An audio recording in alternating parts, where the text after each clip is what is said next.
I used to dread winter cycling, but if you approach it right, winter can actually be one of the most productive times of the year. It turns out that motivation isn't just about willpower, it's more about trying to trick your brain. A little bit like me trying to trick my little grandniece into thinking that broccoli tastes like candy floss. Turns out 8-year-olds are a lot cleverer than you think.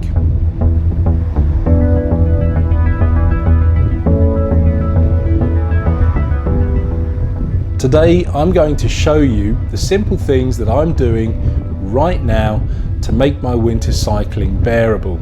There's nothing extreme, there's nothing pro cyclist, and there's definitely no ice baths involved.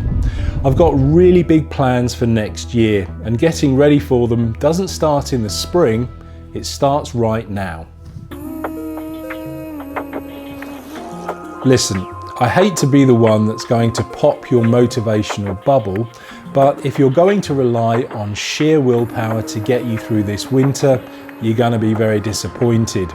And that's because motivation is incredibly flaky. One minute you feel like a trained athlete, the next you're finishing off a family-sized bar of chocolate for breakfast. So instead of relying on emotional energy to get me through, I treat cycling a little bit like brushing my teeth. So it's something essential, it's unglamorous, it's automatic, but it's highly beneficial. Basically, it's something I really don't want to skip. My winter schedule isn't complicated. It's a simple routine that I can follow relatively easily. I'll try and go out for a short ride, so 20 minutes or so every other day, and I'll try and do that either outside or on the turbo trainer. And then I'll also go for one longer ride, disguised as a cafe stop, once a week. The most important thing is that I try not to break the chain. Routine builds momentum, even when the distances are small. So a short 25-minute ride that you consistently do is always going to be so much better than that mystical, perfect 90-minute ride that you never actually quite get around to doing. You don't need heroic motivation, you just need a routine that doesn't care how you feel. But even the most perfect routine won't help you if your winter riding feels miserable. Which brings me around to something rather surprising.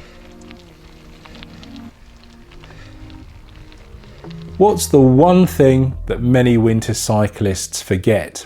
The one thing that's going to make all the difference between you sitting on the sofa or actually getting out and cycling. It's not fitness, it's not discipline, it's not even good weather. It's engineering some fun into your rides. Remember fun?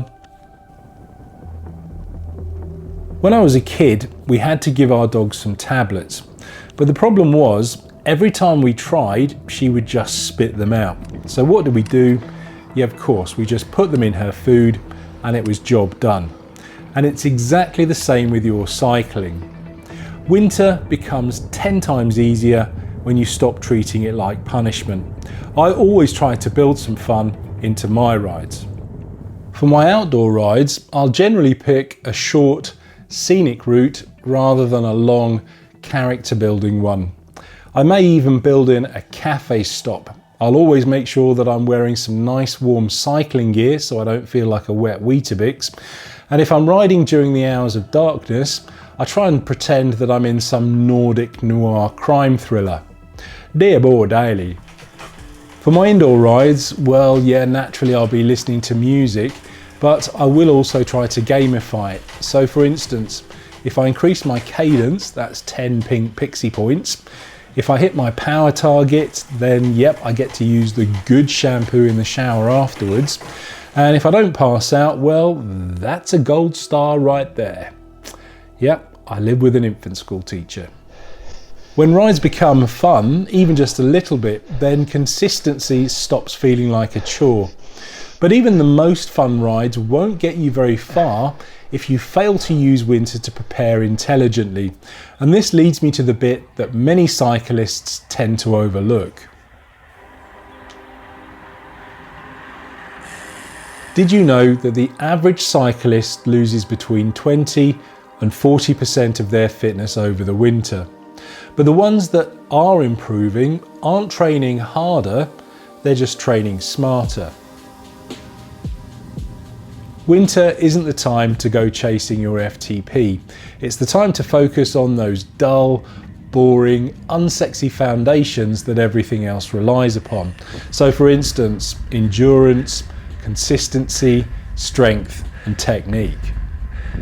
So with that said, here are the 3 things that I personally am going to focus on this winter. Number 1, my low intensity endurance. So zone 2, conversational pace, yeah, I could eat a sandwich right now type rides. They'll build the engine without frying the body or the brain. Number 2 is strength and conditioning. So no gym selfies here, just real structural strength.